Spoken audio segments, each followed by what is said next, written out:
محترم ناظرین و سامعین، السلام علیکم ورحمۃ اللہ تعالی وبرکاتہ۔ نحمده ونصلي على رسوله الكريم، اما بعد، اعوذ باللہ من الشیطان الرجیم، بسم اللہ الرحمن الرحیم۔ قل إن كنتم تحبون الله فاتبعوني يحببكم الله ويغفر لكم ذنوبكم والله غفور رحيم۔ صدق الله مولانا العظيم وصدق رسوله النبي الأمين المتين الكريم، ونحن على ذلك لمن الشاهدين والشاكرين والحمد لله رب العالمين۔ I love محمد صلی اللہ علیہ وسلم، محبت رسول۔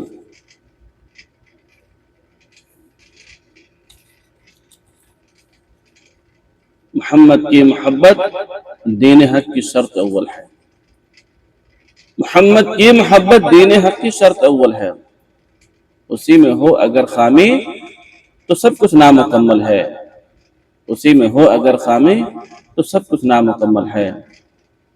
محترم ناظرین و سامعین، ابھی میں جس آیت کریمہ کا تلاوت کا صرف حاصل کیا ہے اس کا آپ کو میں ترجمہ سناتا چلوں۔ حضور اکرم رحمت عالم صلی اللہ علیہ وسلم کی ذات پاک ہمارے ایمان کا مرکز ہے۔ رحمت عالم صلی اللہ علیہ وسلم کے ساتھ عشق و محبت کا تعلق جتنا مضبوط ہوگا اتنا ہی ایمان میں لذت و مٹھاس ہوگی، اور اعمال بھی بامقصد ہوں گے۔ یہی وجہ ہے کہ صحابہ کرام اپنے مال اور جان و اولاد سے بڑھ کر آپ سے محبت کرتے تھے۔ صحابہ کرام جان، مال، اولاد، ان ہر چیز سے زیادہ آپ سے محبت کرتے تھے۔ صلح حدیبیہ کے موقع پر عروہ بن مسعود نے صحابہ کرام کی وارفتگی کا جو منظر ملاحظہ کیا، اسے حیرت و استعجاب کے سمندر میں غرق کر دیا، اور برملا اعتراف پر مجبور ہو گیا کہ بڑے بڑے بادشاہ کے درباروں میں حاضر ہوا ہوں، لیکن میں نے وہ ادب نہیں دیکھا جو محمد کے جانثار مصطفیٰ صلی اللہ علیہ وسلم کا کرتے ہیں۔ رحمت عالم صلی اللہ علیہ وسلم کے فرمان عالی شان ہے، لا يؤمن احد حتى اكون احب الیہ من ولدہ وولدہ والناس اجمعین۔ پر صحابہ کرام رضوان اللہ اجمعین کا پورا عمل تھا۔ میں اسی کو ایک جھلک پیش کرنے کی سعادت حاصل کر رہا ہوں۔ ارشاد ربانی ہے، وَمَن يُطِعِ اللَّهَ وَالرَّسُولَ فَأُولَئِكَ مَعَ الَّذِينَ أَنْعَمَ اللَّهُ عَلَيْهِم مِّنَ النَّبِيِّينَ وَالصِّدِّيقِينَ وَالشُّهَدَاءِ وَالصَّالِحِينَ وَحَسُنَ أُولَئِكَ رَفِيقًا۔ ذَلِكَ الْفَضْلُ مِنَ اللَّهِ وَكَفَى بِاللَّهِ عَلِيمًا۔ محترم ناظرین، اور جو اللہ اور اس کے رسول کا حکم مانے تو اس سے ان کا ساتھ ملے گا جن پر اللہ تعالیٰ نے فضل کیا، یعنی انبیاء، صدیقین، شہداء اور نیک لوگ۔ یہ کیا ہی اچھے ساتھی ہیں، یہ اللہ کا فضل اور اللہ کافی ہے، جاننے والا ہے۔ محترم ناظرین، حضرت عائشہ صدیقہ رضی اللہ تعالی عنہا سے مروی ہے کہ جاء رجل الى النبي صلی اللہ علیہ وسلم فقال یا رسول اللہ واللہ انك لأحب الی من نفسی وانك لأحب الی من اہلی ومالی وحب الی من ولدی وإني لأكون بالبيت فاذكرك فما أصبر حتى آتيك فانظر إليك. محترم ناظرین، ایک صحابی نبی کریم صلی اللہ علیہ وسلم کی خدمت میں حاضر ہو کر عرض گزار ہوئے، یا رسول اللہ، آپ مجھے میرے جان اور میرے والدین سے بھی زیادہ محبوب ہیں۔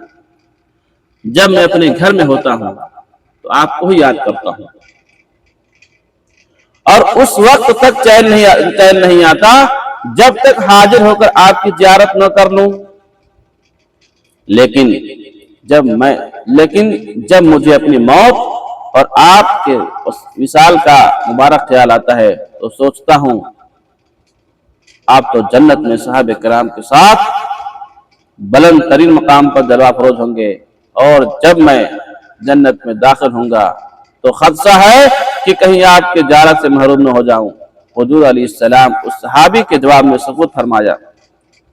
اسی اثنا میں حضرت جبریل علیہ السلام اس آیت کے ساتھ نازل ہوئے کہ جو اللہ اور اس کے رسول کی اطاعت کرے یہی لوگ روز قیامت ان ہستیوں کے ساتھ ہوں گے جن پر اللہ تعالیٰ نے خاص انعام فرمایا۔ بخاری شریف میں حضرت انس بن مالک رضی اللہ تعالی عنہ سے روایت ہے کہ نبی کریم صلی اللہ علیہ وسلم نے فرمایا، جس آدمی میں 3 خصلتیں ہوں وہ ایمان کی مٹھاس پالے گا۔ پہلا یہ کہ اس کے نزدیک اللہ اور اس کا رسول ان کے ماں سوا سے زیادہ محبوب ہے۔ دوسرا یہ کہ وہ جس شخص سے محبت کرے صرف اللہ کے لیے محبت کرے۔ تیسرا یہ کہ اس کے نزدیک کفر میں لوٹنا ایسا ناپسندیدہ ہو جیسے آگ میں ڈالا جاتا ہے۔ اس حدیث شریف میں مٹھاس کے لیے 3 خاصلتوں کا ذکر ہے۔ سرکار مصطفیٰ صلی اللہ علیہ وسلم فرمایا، جس نے اس کو مکمل کر لیا وہ ایمان کو مٹھاس پالے گا۔ اس سے معلوم ہوا کہ ایمان کا ذائقہ اور مٹھاس صرف دل سے محسوس کیا جا سکتا ہے، جیسے کھانے پینے کا ذائقہ صرف زبان سے محسوس کیا جاتا ہے، کیونکہ دل کی قوت اور غذا ایمان ہی ہے۔ جس طرح جسم کھانے پینے کی لذت اور مٹھاس پاتا ہے، اسی طرح انسان کا دل بھی ایمان کی لذت اور مٹھاس پاتا ہے۔ لیکن جس طرح جسم جب بیمار ہو تو کھانے پینے کی لذت اور مٹھاس نہیں پاتا، کیونکہ لذت اور مٹھاس پانے کے لیے جسم کا تندرست ہونا ضروری ہے۔ اسی طرح ایمان کی لذت پانے کے لیے دل کا تندرست ہونا ضروری ہے۔ اگر دل گمراہی اور شہوت کے مرض میں مبتلا ہو ایمان کی مٹھاس نہیں پاتا، بلکہ حرام کاموں اور شہوت کے تقاضے پورے کرنے میں لذت پاتا ہے۔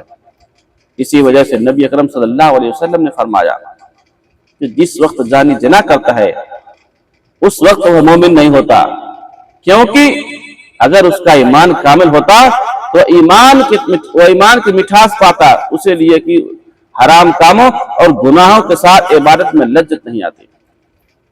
حدیث شریف میں مذکورہ 3 خصلتوں میں پہلی خصلت یہ کہ اللہ اور اس کے رسول انسان کے نزدیک اس کے ماں سے زیادہ محبوب ہے۔